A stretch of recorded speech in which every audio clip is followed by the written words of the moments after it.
welcome to The Issue here on YourTV. I'm Mark Carr, and this is our first of the season, first show of the season, and I'm glad to have Anglelo Bentevegna, the councillor for Ward 6, City and Region, with me today. Anglelo.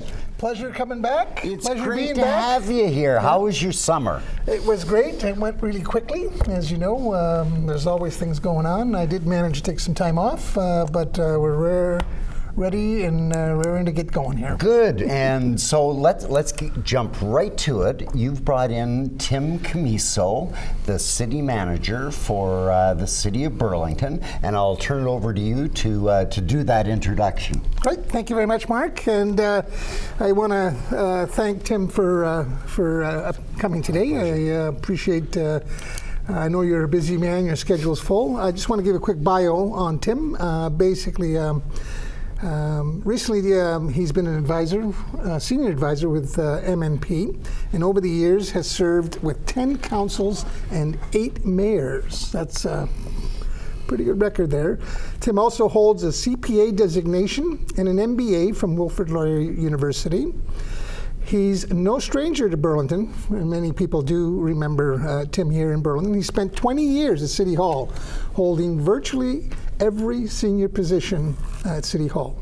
And I remember him back in those days, and council designated certain individuals that were up and coming, and he was the top of the list. There you go. Tim has 2 children born and raised in the Burlington area. He's had some past projects that people might be accustomed with. He's been involved with the downtown waterfront project, the Appleby Ice Center, the Paletta Mansion, and he has strengths and passion in intergovernmental affairs and champions community development and engagement.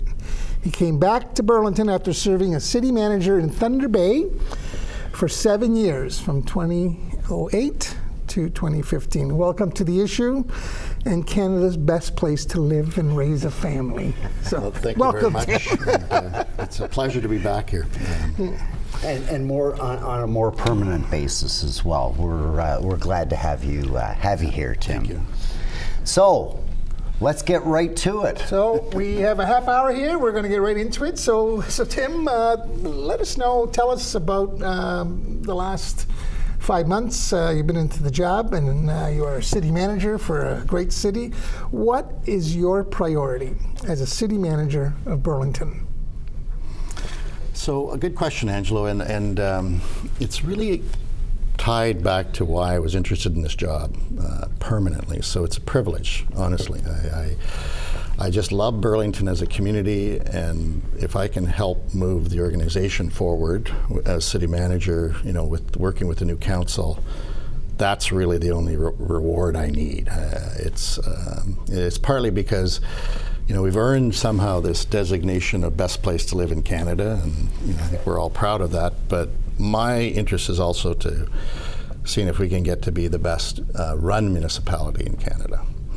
And so it's really about how we manage the organization strategically. And when you talk about priorities, particularly with this council, a lot of energy, a lot of passion. I love working with them. I think that it's the other sort of factor when I work with people that have a vision and want to move it.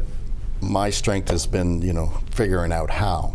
So, I know you brought the council's work plan. So my biggest priority, or number one priority, is the implementation of the work plan over the next 3.5 years, or however long the term is. Because it's full. This is not a work plan which says we're going to rest on our laurels or do anything like that. It's a lot of initiatives, in 5 main areas that are about even making Burlington a better place, and a more affordable place, a place where we're a leader in environmental sustainability. Fiscal responsibility is just part of how we do business. So, providing good value to taxpayers. And also protecting Burlington, protecting it, who knows what's going to happen with regional review and things like that. There's a lot of uncertainties. So how do we manage our way through a period of uncertainty, but also have a plan that we want to deliver on, really specific goals, measurable goals, that council and the senior management can be held accountable for. Tim, you call it a work plan. That's because you've got a 25-year strategic plan. Correct. Doesn't really the work plan overtake the strategic plan? Yeah, I would look at it, Mark, as alignment. So the strategic plan sets, the broader vision, where we want to go, where we want to get to. We want to be carbon neutral in 2040. So what that means is that the city's operations don't generate any, impact the environment to any great degree. So what we need really is okay, so what are the steps that we need to take along the way, particularly in sort of the 4-year chunks, the council term. To achieve that goal. So what this document does is it takes the strategic plan and essentially operationalizes it. It puts it into, initiatives and work tasks and that we can really focus on. Okay. And specific. I think things that we can say that we've achieved it. So it might be we feel we need to increase our tree canopy, as an example. Mm-hmm. We're losing trees from disease and other things, but we want to invest in our tree canopy and build it back up. Whether we can hit 30%, which is ideal, in 4 years, I rather doubt it. But again, is that a goal that we can hit over 20 years? Over a longer period of time. Yeah, and I think the other thing that I'm coming to understand more and more is how Burlington will still have to grow. And we're just in a discussion, as Councillor Bentevegna knows, about how much of the regional population does Burlington have to absorb or take its share. So those are discussions that are happening probably over the next year, I would think. And it's interesting that just to interject for a moment, Tim, that will then relate to intensification around our town, right? And where that intensification is going to take place. Yeah. So I think the good thing about this, Mark, is that discussion is going on right now, and it's very public. And it started, it's been going on, but on Thursday of last week we had a good presentation from 2 consultants that talked about what are some of the scenarios for growth, and looking at kind of a higher scenario, lower scenario. So I think the discussion, and I would encourage everyone to just kind of get informed about it, is growth is happening across the community, and particularly along the GO corridor, I think, is where council sees growth being most appropriately located, because it also takes advantage of the express rail, 15-minute service. And particularly, there are already a lot of people that are commuting, but younger people, when they talk about affording, a place and also commuting, they like the relationship of having affordable housing, along, express rail, like the GO train. So it's kind of a natural sort of opportunity. That means the Walmart store is underutilized. Well, but I'll just leave that hanging there for a moment. So as you had mentioned earlier, and I know we've talked about the intensification and where the city's going and the things that's happening. So how do we get to become one of the best run cities? So we have a new city manager, we have a new mayor, mm-hmm. We have 5 new councillors, mm-hmm. and we have Paul in Ward 5 who's returning, and everyone's ready to move forward quickly. How do we manage all this excitement, and as the mayor would say, this giddy up and go council? Mm-hmm. How do we get to that? We have no shortage of interesting and really strategic things to do. It's a question of how do we resource everything so that we make sure. So that's really my job, is how do we manage the resources to get everything done. Council sets the direction. Council also deals with, we may need some more resources in this area, so we bring that back. But to your question, it's really about, that's kind of the essence of being strategic, right? As an organization, is really looking ahead, seeing where those challenges are, seeing where the risks are too, and managing that. So we're putting more emphasis on the overall strategic management of the organization. We're also looking ahead to when the organization changes in terms of its staffing, because just the demographics are, there's going to be new people, particularly within this term of council, next term of council. So what kind of organization can sustain itself with leadership? We have a great council, but we also have a staff that needs to be aligned, and leaders. So I think that's what we're really trying to do, is build an organization that can stand the test of time, be strategic, and really, be an organization that I think is looked at as a model. We're not, we'll always be sort of considered a mid-sized city, but that doesn't mean we can't be looked at as a leader across Canada in terms of municipal government. You've already taken the lead in determining that climate change is an issue, and not all municipalities have done that. No.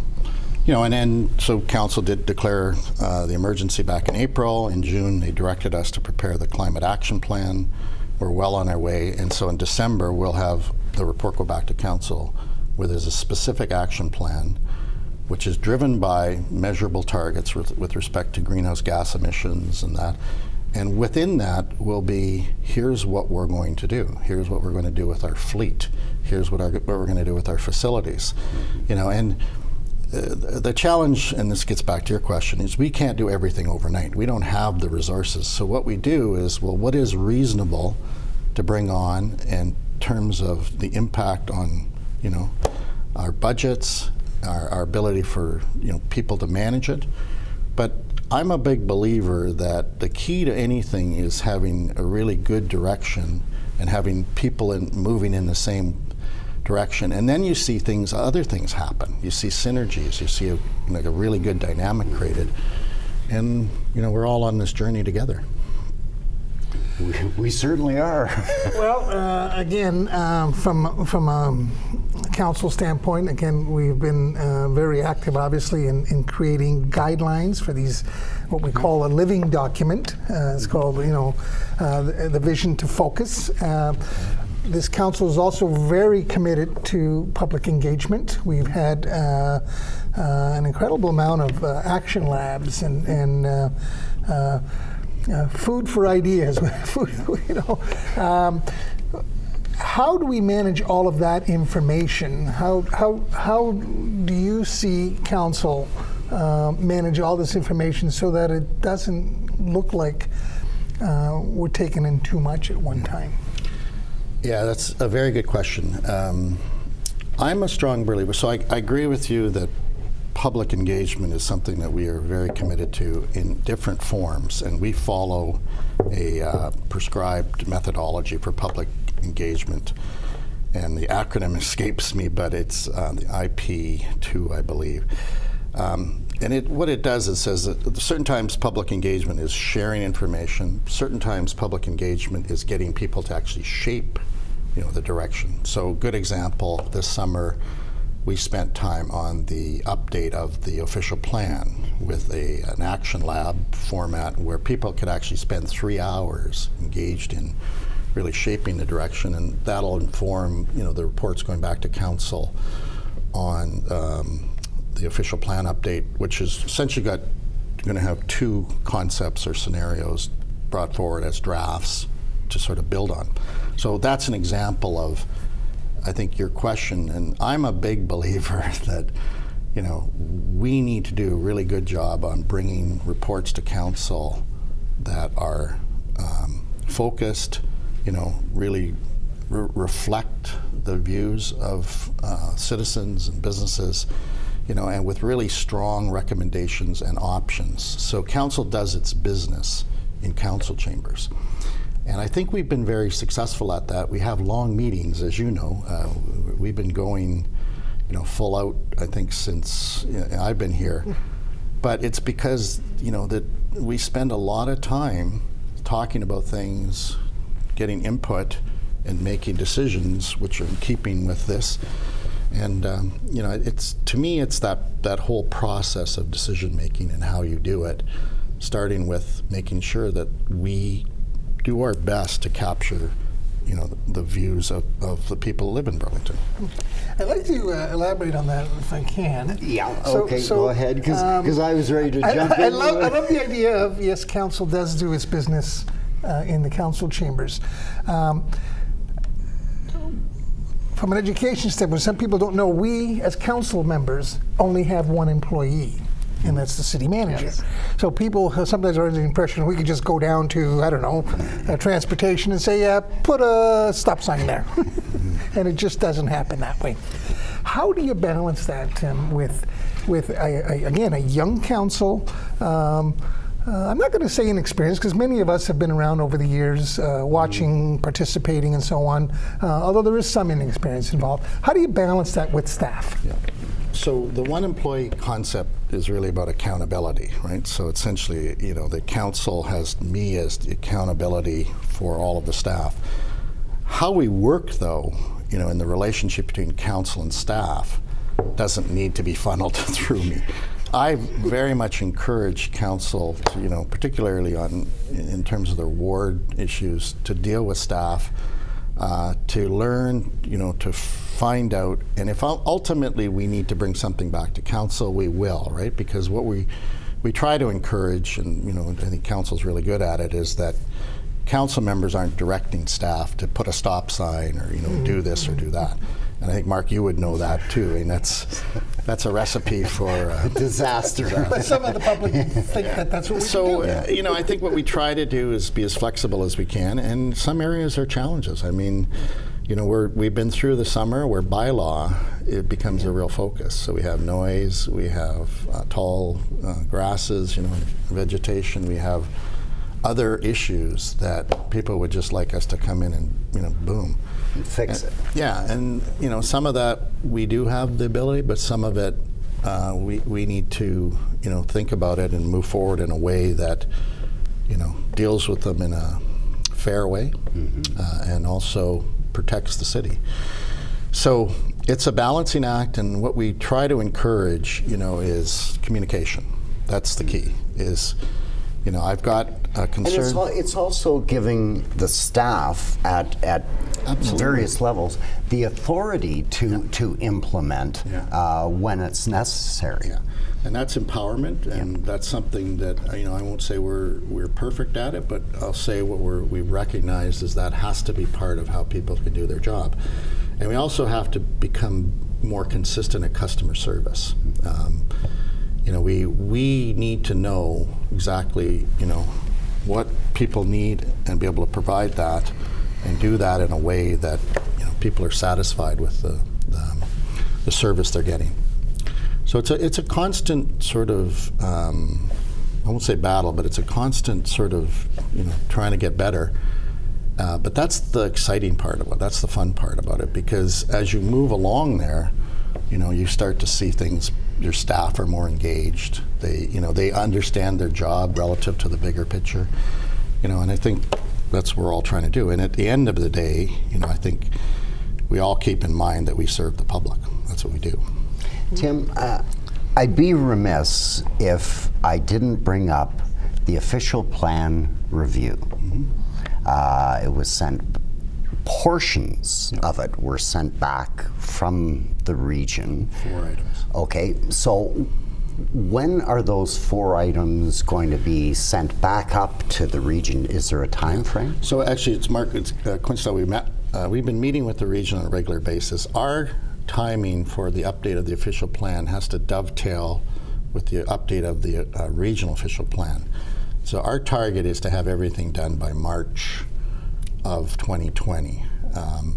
That will allow them the time, I think, that they need to do their update. And they're also dealing with the fact that there are changes that are coming from a provincial level that require update. Constantly Yeah, coming so- from the provincial level. So we're in sync, and we have a really good kind of schedule that aligns our work with what they're doing, and we're online this fall to bring back, like I said, the concepts related to the official plan, and the official plan update is really focused on the downtown, and particularly with respect to intensification and density. We've been able, I think, the council to agree that it's within a scope that's reasonable, manageable to come back. So that's our plan. So what happens if there's a development application in downtown that goes beyond reason and they want 26 stories? So it's Like, is that the old official plan, which dates back to, I think, 2008 or 2006? So there's the two. There's the enacted, enforce and enacted, which is 2008. And then there's one that's called the adopted, which is 2017 or 2018, sorry. And it's the adopted official plan that is going to be revised to reflect the review, but ultimately replaces the enforce and enacted, which is the one that we have to utilize.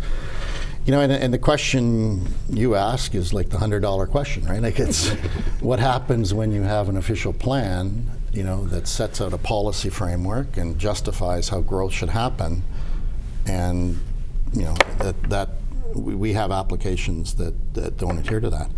Well, this is the process that everybody talks about, and this is why we understood the LPAT was put in place, was to respect more the decisions of the local council as to whether they had applied, the justification and also ensured that it was conforming with provincial policy.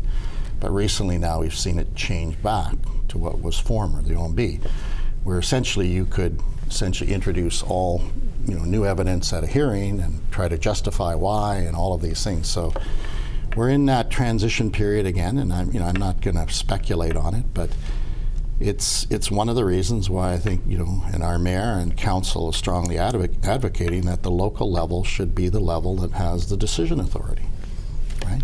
And just a quick question: do you believe that there shouldn't be an LPAT or OMB to refer things to, and the council should have the final decision? So you're asking me to answer a question that regional council's already made a decision to.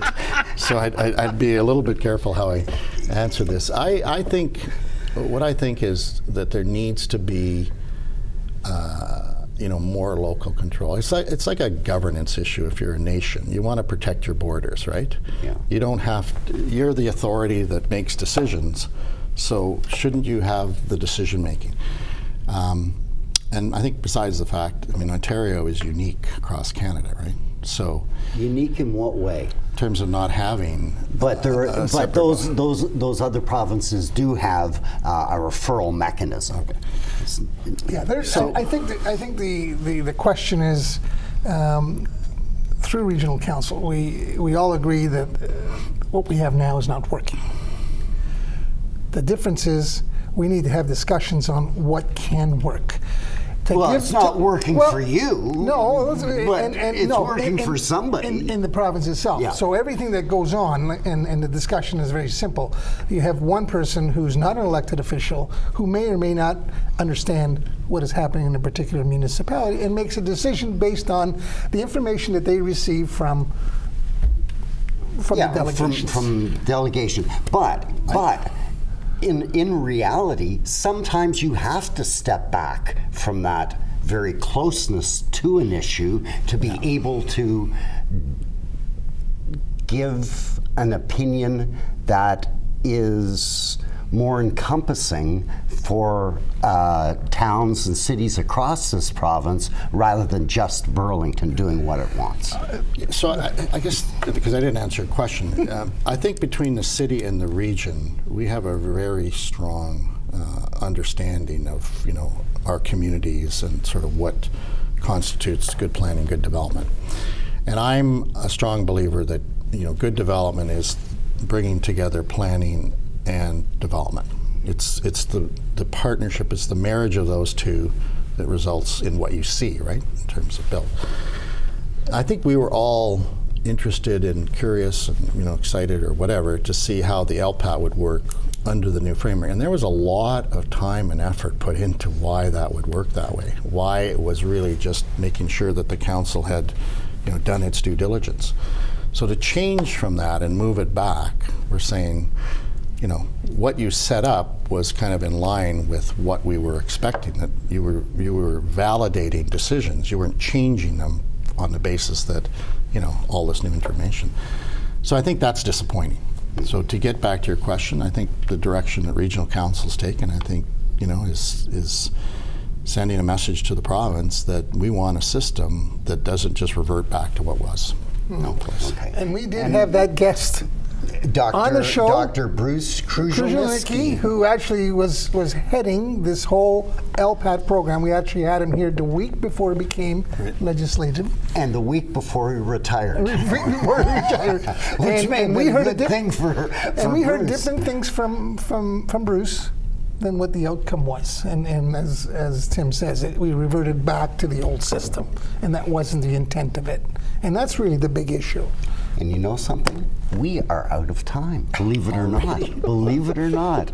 So I want to thank you, Tim, for coming with Angelo. Best luck on your ride home again, and I hope the Uber driver doesn't have to stop and pick up the mayor from her duties. I want to thank our audience for joining us, and tune in next week for The Issue here on YourTV. I'm Mark Carr. Good night.